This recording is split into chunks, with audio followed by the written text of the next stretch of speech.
made a Content Cop video? I do too. That was a very lovely day. And the Content Cop that he did was on reaction channels, and more specifically Jinx, but he featured a couple other ones as well. And once that video came out, Jinx was on his downfall. A whole bunch of other channels started becoming irrelevant. People that didn't want to be scrutinized for watching horrible content stopped watching that. And it all sort of died down.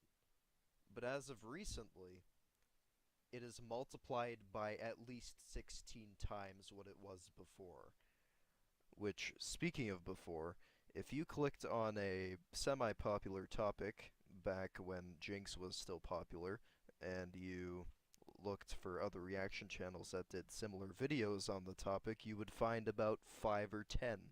But now I could click through countless videos of reaction channels that don't really look like reaction channels from just their name, but through their content you can clearly see it's the same thing. Person reacts to video in the bottom left of the screen and has little to no input on the video whatsoever.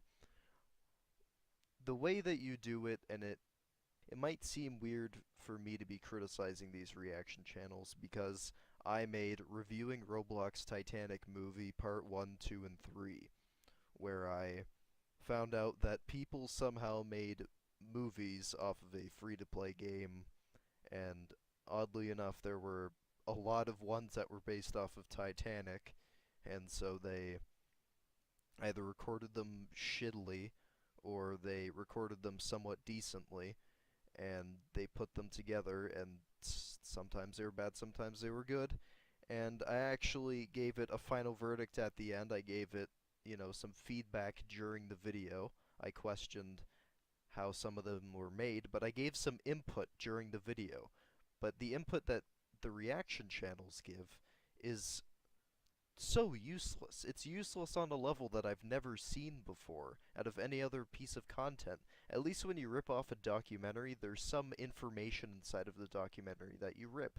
But if you rip off a video, you're stealing content and you're relying on the content to carry the video. Reaction channels don't give any extra, you know, merit to the video. They just sit there and they're like, that's cool, yo. And then they get thousands of dollars a month sometimes. They make a living off of it. They start a Patreon. It's ridiculous. They saw the cash grab that Jinx was, and they just hopped on it. Anyways, they're coming back. They're coming back in swarms. Is it a good thing? Hell no. But it looks like they're coming real hard this time. Call it fucking South Tower.